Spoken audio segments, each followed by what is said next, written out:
Hello, my friends. In today's video, we're going to talk about why starting with less is not a disadvantage and why starting with less is actually an advantage. Because when you start with less, you have more room to grow. When you start with less, you have less to get rid of. You have less to cycle through and you have less to think about. When you are trying to advance in your life, I always say go through your stuff and get rid of things you have not touched in over a year. If it's been sitting in a box for over a year, you no longer need it. If you haven't even thought about it and forgot that you had it, you do not need it. You are just letting your home become a storage unit rather than a living space. And that is kind of how, you start suffocating yourself with stuff. That's how it starts, by not cycling through the things you have. So, when you restart, a person like me has restarted, I don't know, 10 plus times in her life. I found it easier to restart with nothing rather than trying to integrate lives. For a while, I used to carry around all of my old life. I didn't live out of my trunk, but my closet was my trunk because I shared a house and I didn't have a room. I had a bed, but I didn't have a room. So I couldn't really put any of my stuff anywheres. And if I wanted to, the option was there, but I liked living out of my trunk. I liked the setup because it was just easier for me to do that. I would have my bins in my trunk and I had it categorized and I liked it. And honestly, those days showed me why having less is actually more, because when you have exactly what you need, you actually live a more fulfilling life and you have more room to accept what is next for you versus if you had just all this stuff, there is no room for growth to enter. So then I accumulated a lot of things too in my life, and it sucked when I had to get rid of it all and start a new life because I absolutely could not take it with me. When I left El Paso, Texas, and I sold my house, I had a huge garage sale. I gave away a bunch of my food for free to people that took it. I was like begging people to take my stuff. Please, have my stuff. I don't know what I'm going to do with this stuff. I literally leave for Florida in 2 days, and I have all of the stuff. I have no idea what I'm going to do with it. So a garage sale really helped me. But honestly, I'm like, how did I even accumulate all this stuff? Because I only lived here in this house for not even a full year. And so that was like an eye opener for me. And then when I moved around, I was like, oh, every time I would see my things, because I packed a lot. I went from Texas to Florida, Florida to New York, New York to Florida, Florida to New York, New York to Florida. And I just couldn't pick a spot. And so every time I had to just keep moving this stuff around, I was like, I don't want this stuff anymore. I literally cried one day and I was like, why do I have this stuff? Why do I have this stuff? I don't need this stuff. And so I'm telling you, starting with less is not a disadvantage. You actually have more room to grow, like I keep saying, because you don't have to siphon through all of your old things.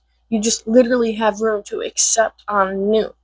And if you are accepting on new, I want you to think about your future self and the things that your future self can do with these things, and the longevity of the object you are getting.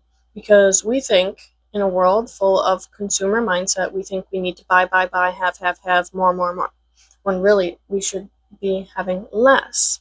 Because if you have less, you have more money to invest in actual assets rather than liabilities. Your kids are going to outgrow the toys that you spend millions of dollars on. And then what are you going to do? A lot of people throw it out. I think that's a waste. I think saving our landfills should be a huge thing people keep in the back of their mind, because every time you throw something out, it goes in a landfill. That's where it's going. So you have an effect on the world. Your stuff that you own affects the world.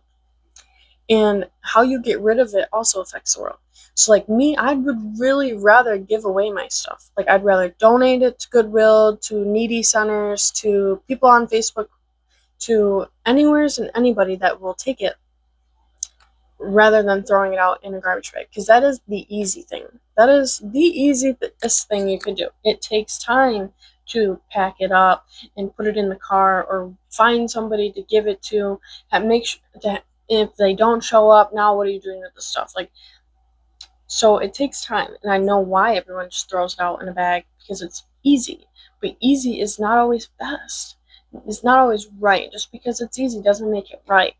And so if you care about the future people that are going to be living on this earth, breathing this air, living on the land, you should really think about the longevity of your objects.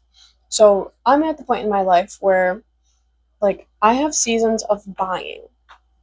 So usually, like, around my birthday, Christmas time, New Year's time, I will get a whole new wardrobe.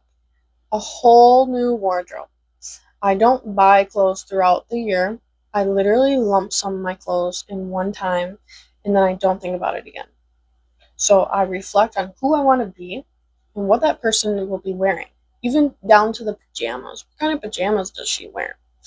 And so every year around that time, I get my outfits. And then for my kids, what I do for them is Christmas time is toys. That's when, before Christmas though, they go through their toys. They're old enough now. I used to do it for them, but now they're old enough to get rid of toys. And I say, what toys do you want to give away to other little girls or boys? Because my kids have like some boyish toys, because I'm not really like trying to push them to be super girly. But anyways, what toys do you want to get rid of that you think other little children will enjoy, that you no longer use or have need for? So Christmas time is about toys, and I like to save their birthdays for clothes. So around their birthday time, my kids don't get toys, because my kids are like soon after Christmas. So I'll get them clothes for their birthday, and like they'll get to come to the store with me, and they have a set amount of money they can spend. So the presents from me are clothes, sorry, but they get to pick out what they want. So like my daughter picked out a new blanket for her bed, a new pillow, and just like things like that, a new book bag. And like she did pick out a toy, but she wasn't so quick to grab toys because she just got toys. So like she wanted in her mind her new lifestyle things that she's been wishing for. And so they get a sense of power when they get to control the objects they have, and then that also endorses independency inside your children, and confidence, and like self-knowing of who they are. Because if you're just always pushing stuff onto them, they're not really growing into who they are. They're growing into the person you're making them. And yes, you're supposed to teach them things, and yes, you're supposed to like help guide them, but they are their own people. And I think we forget that as parents, because they're our children. We want them to act a certain way, we want them to look a certain way, and I want my kids to be comfortable. I want them to be confident. I want them to be independent leaders. I don't want them to be followers of anybody, because they can be misled.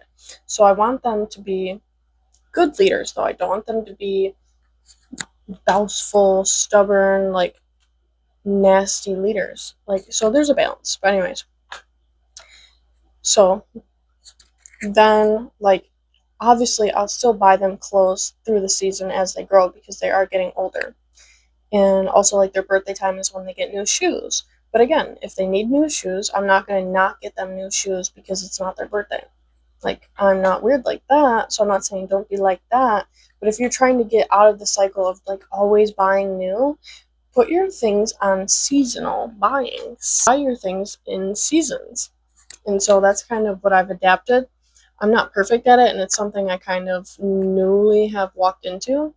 But, even for holidays, like, we don't really celebrate worldly holidays. We still do Easter Sunday, and I still get them baskets, but in their baskets, I don't really like giving them candy.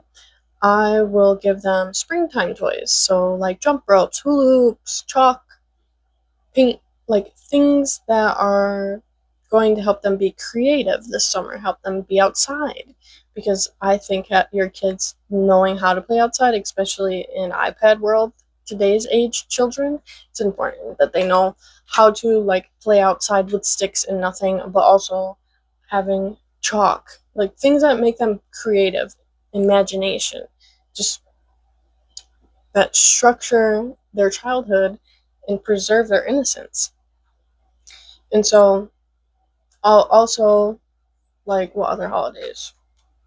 We do still do an egg hunt, so I guess that's like a lukewarm Christian. Unfortunately, that's what I am, a lukewarm Christian, because I am really new to this lifestyle. I didn't grow up going to church. My kids have been inside of a church more than I have my whole lifetime. Like, with them collectively together, I did go to church as a child, but I went with, like, my stepmom's cousins would pick me up.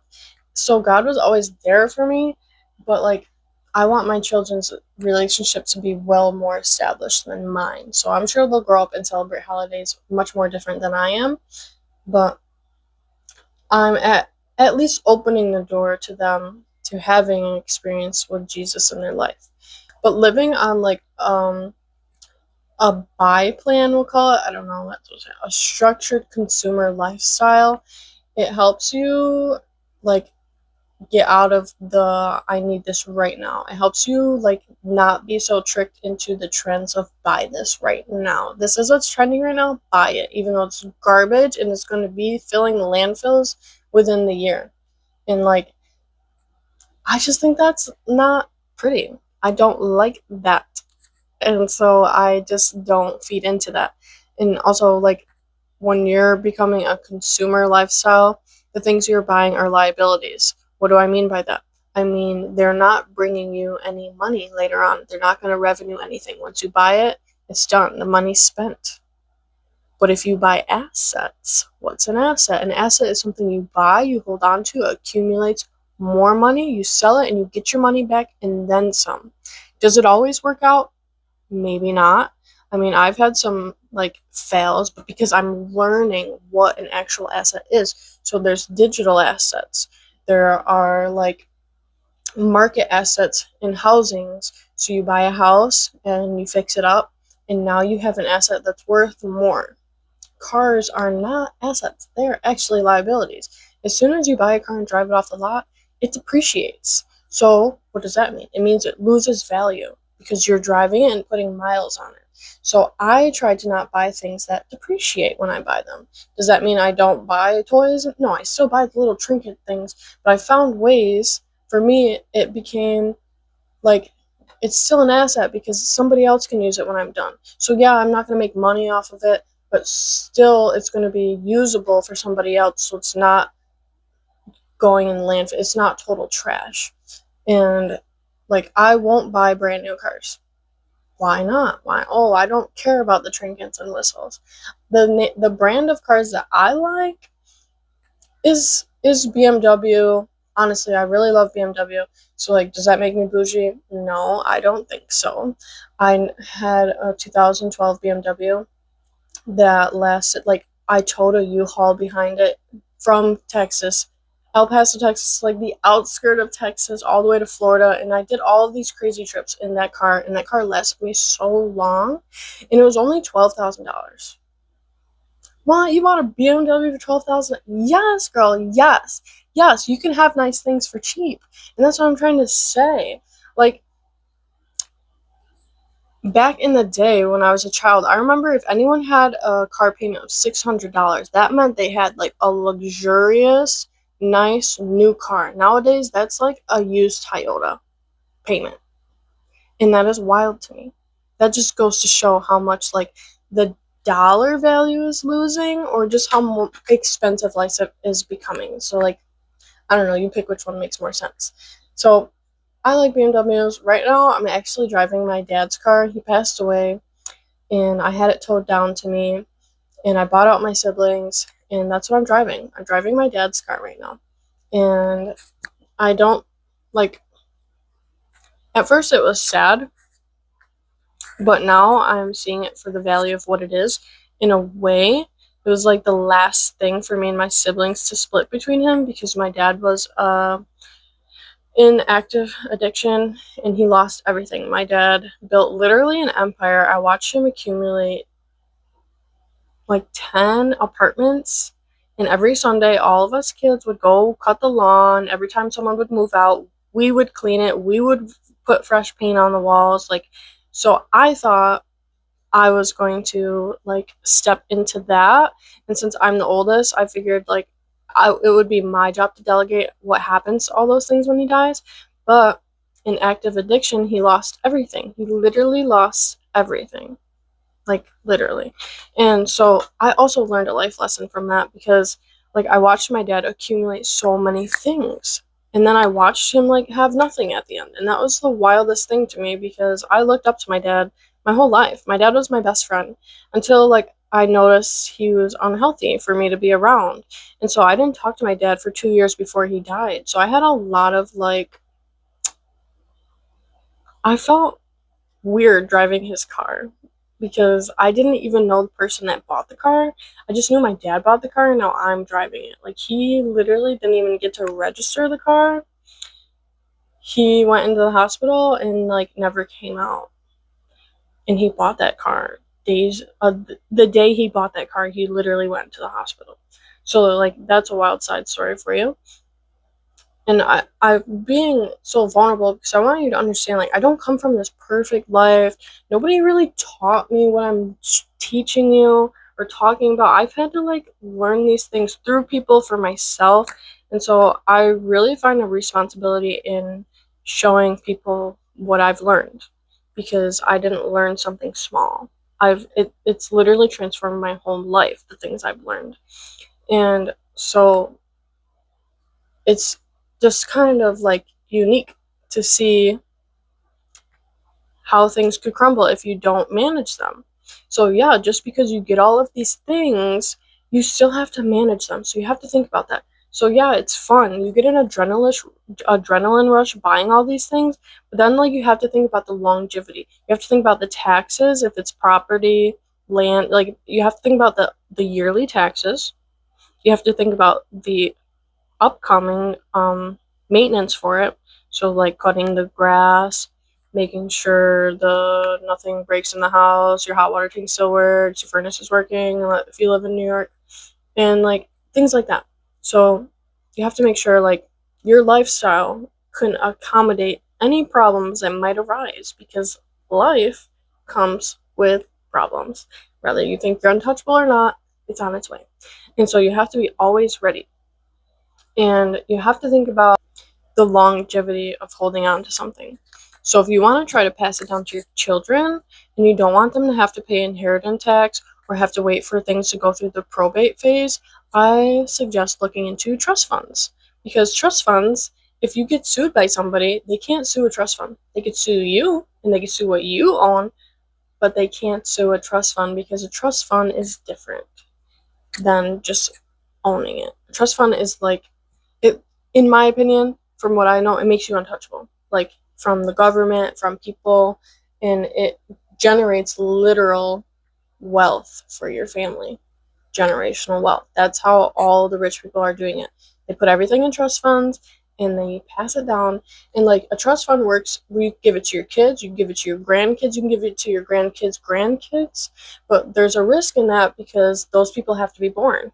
So like if you don't think that your family's going to keep producing down the line, don't think so far ahead. And also like when you make trust funds, you can have attachments to it. So like when when my kid turns 18, I want them to accumulate this much of the trust, but they have to be like it can come with stipulations. They have to be a certain way, they have to live a certain lifestyle. Like a trust fund is it's wild. Like look into a trust fund because it is. It's just like every year you could pay your child $12,500 untaxable money as long as they're like working for you. So what does that mean? Like you have a business, your child helps you, even if they just like help you like prop up your tripod for your podcasts, that's them working for you. You can pay them for that. And that money is untaxable. And if you put it in accounts and you put it in accounts that accumulate APR throughout the years, that $12,500 turns into a lot more money than what you paid in. But because it took years to accumulate APR, or the higher interest in it, and banks like that because that's the money they're using to give out loans for people to get cars and houses, and like the world literally works together to keep spinning. And so when you learn that and you learn how to dive into that, you start seeing things a little differently. And so I don't try to waste my time on crap or things that I just don't see a betterment and longevity of it. And I also like to buy my things cheaply. So like, yeah, I like BMWs, but I'm not going to go out and spend $60,000 on a BMW. I'm just like not that person. I would rather spend $12,000 on a used BMW that's an older make and model, but because it's an older make and model and it's a BMW, I'm still getting like, I still have all the bells and whistles because BMW does that. They're just like a luxurious car brand. And so I do like to spend money on high-end things that make sense though. So this chair I'm sitting in, I got from a garage sale. These kids' parents died and they were selling everything in it. How much do you think I paid for this rocking chair? This rocking chair comes with zero screws. Like it's all handmade wood stuck together, like old fashioned. I paid $5 for this chair. $5. I've paid more for a rocking chair that fell apart on me. This chair I've had for a while. I love this chair. Like I get so much enjoyment out of my $5 rocking chair, and I love it even more because it was $5. And like even my signs, these signs right here, my friend gave them to me. I love these signs. These signs are so cute. I spent $0 on them. So, like, you don't have to spend all of this money to have a cute lifestyle, to have a lifestyle that you enjoy.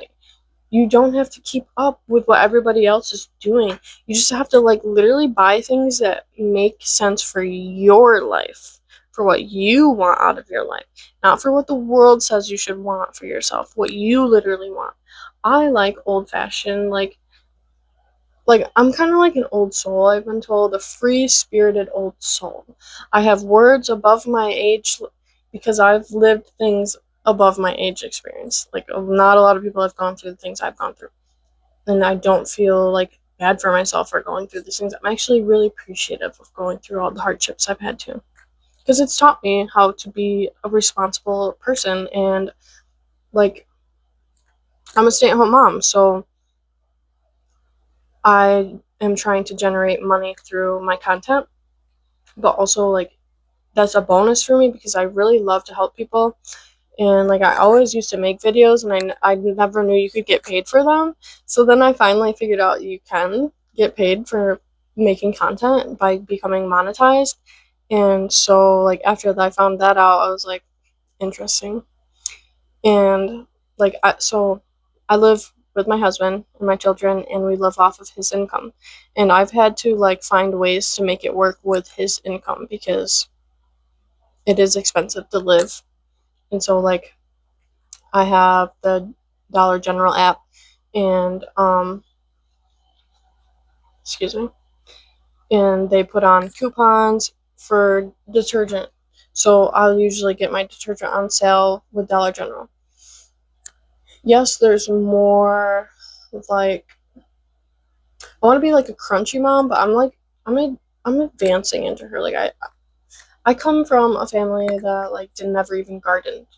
Like I watched my grandpa garden and have these huge tomato plants, and he was Italian. He literally came over on a boat from Italy and started a new life for us.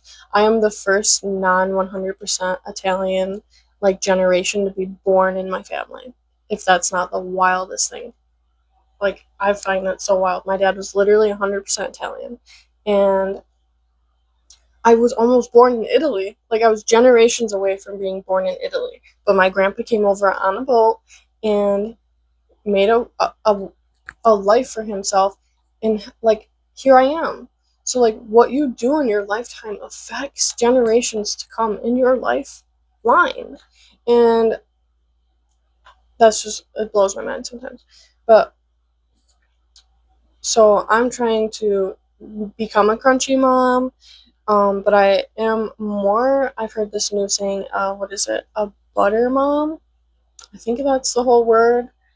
Just a butter mom. Like I don't count my kids' calories or I'm a freak about things like that, but I would rather they had good food, but that doesn't mean they can't have like some of the processed food. Like I'm not gonna be like ew ew, or like I'm not that person that is gonna make anybody feel bad for like only having chips as a snack to give to my kids, or like I'm a butter mom, and that's a new term I learned, so I hope I'm saying it right. But anyways, so you can have whatever you want in this life, and you can become whoever you want in this life, but it is easier, honestly, when you start with less. So the whole point of me talking to you for this long is so you don't feel bad about starting with less. Like, you actually have an upper hand when you start with less because you don't have to cipher out your old life. You just literally can walk into your new life. You literally just have space to become a new person. And so if you're feeling bad about not having millions of objects, don't. Like, applaud yourself and just grow into the person you want to be. Think about the things you buy before purchasing them, like longevity wise. So rather than getting the quick dopamine hit because you bought this cute little thing that you're going to touch for 5 seconds and then forget about, think about what a waste of money that is because I literally don't need this thing and I could invest this and I could be financially free eventually someday if I keep buying things that become assets in my life, and I won't have to work for things anymore. My assets will start working for me. If you enjoy these videos, give me a like, a follow. Check out my other content. I like to post a lot on Facebook. My long videos are more so for YouTube. I appreciate your time because I know you could be doing much more different other things, and you spent your time with me. So I really appreciate that. And thanks for tuning in, and I'll see you next video.